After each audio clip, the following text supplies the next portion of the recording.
Alam niyo po, ito po si Terry Ridon, no? Sabi niya po, naniniwala po siya na pwede pa mapabilis ito pong impeachment ni BP Sara sa pamamagitan po ng shortcut.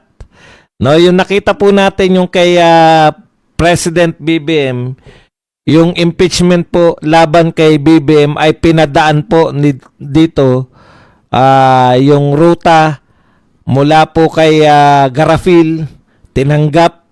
Pagkatapos po ipinasa po yan kay Speaker D. Si Speaker D naman po, ito po ay transmit o ipinasa naman dito sa Committee on Justice.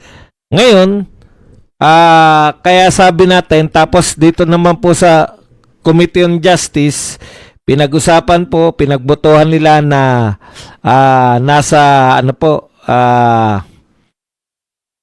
forma po pero walang substance.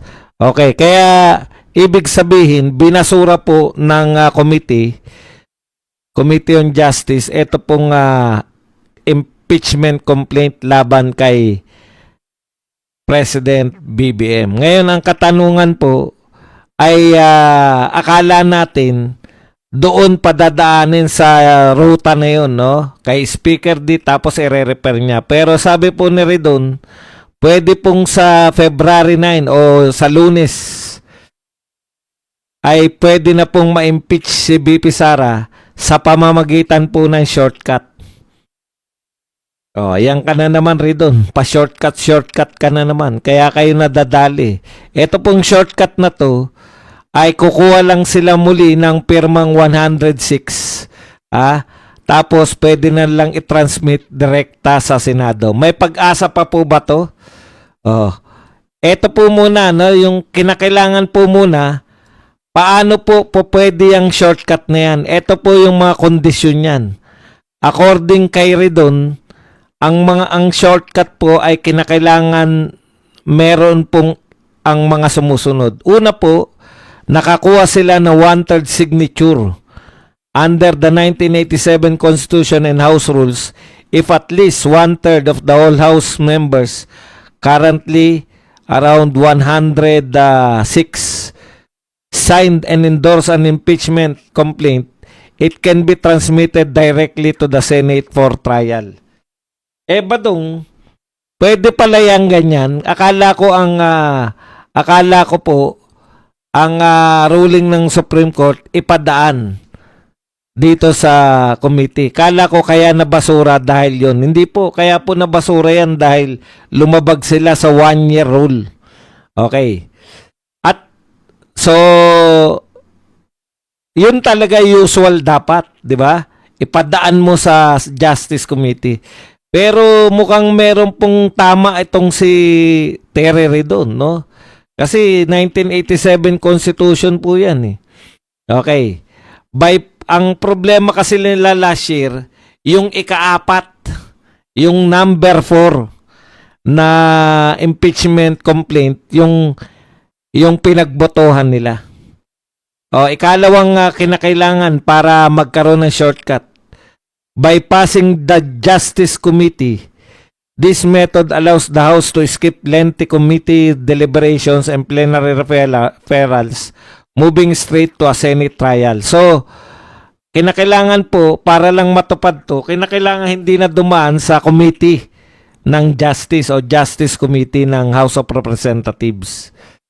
Pag nakakuha na ng 106, direkta na kagad sa Senate. Okay, timing. Kinakailangan din po ng timing. Ridon noted that this fast track remains an option as long as no formal plenary referral to the House Committee on Justice has been made for the existing complaint. So, hanggat wala pa raw referral dito po sa Committee on Justice, pwede pa po tong shortcut na to. Yan po ay ayon lamang kay Ridon, no?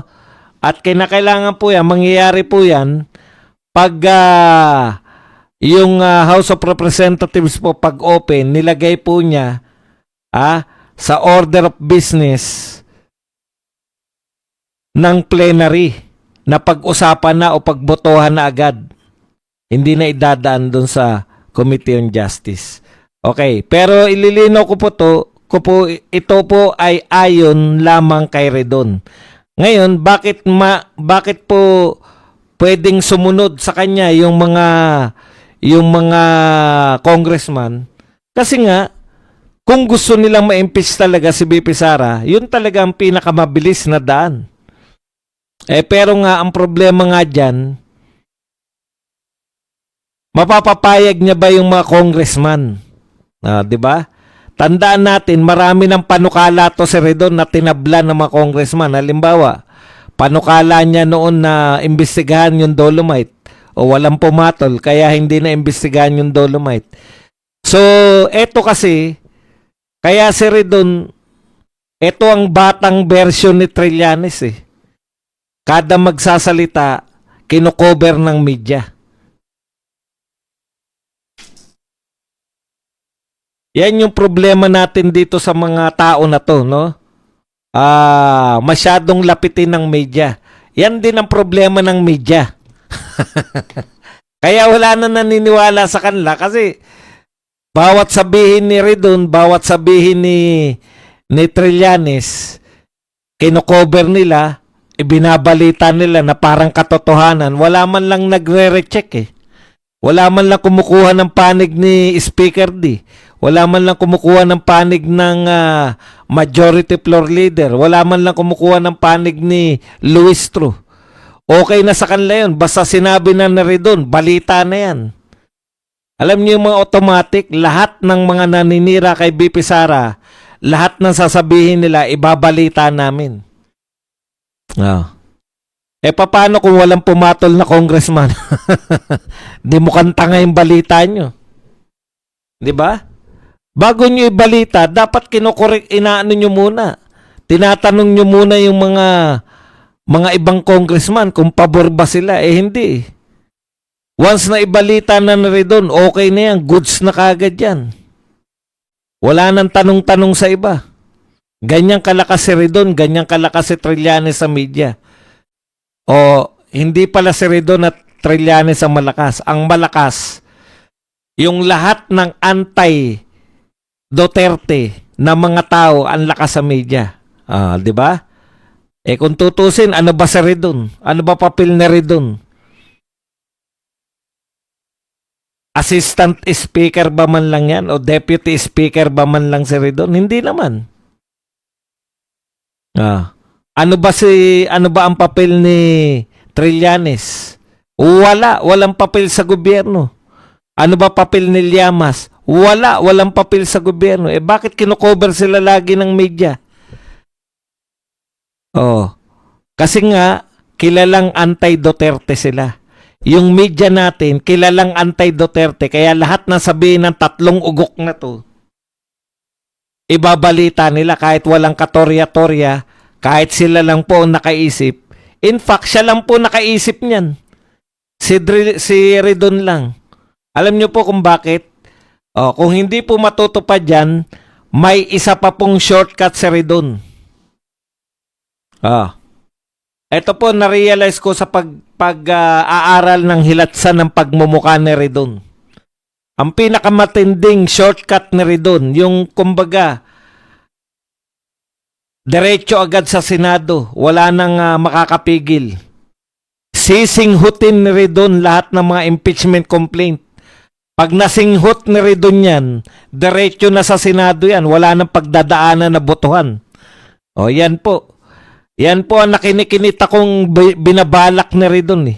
Tinitignan ko kung mga pagpumula na yung ilong niyan, sisinghutin ng mga...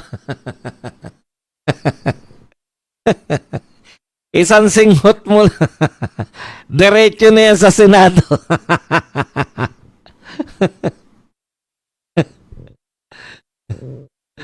yung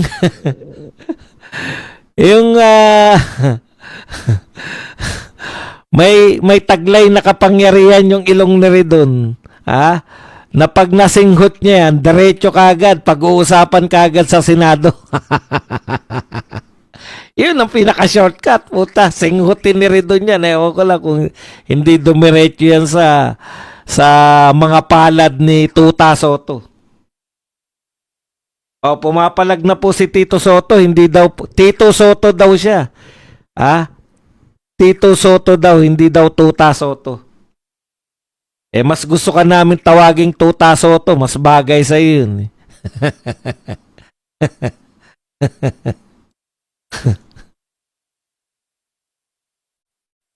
Oo, in-expose dapat natin tong media na to. Ngayon lang po tayo nagkaroon ng media na mga walang katungkulan sa gobyerno, wala namang malalaking organisasyon, laging laman ng media.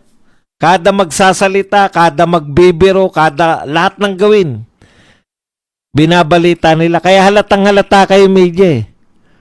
Okay lang sana kung mga tao sa gobyerno yung kino-cover ninyo. Hindi naman mga tao sa gobyerno yung mga yan eh.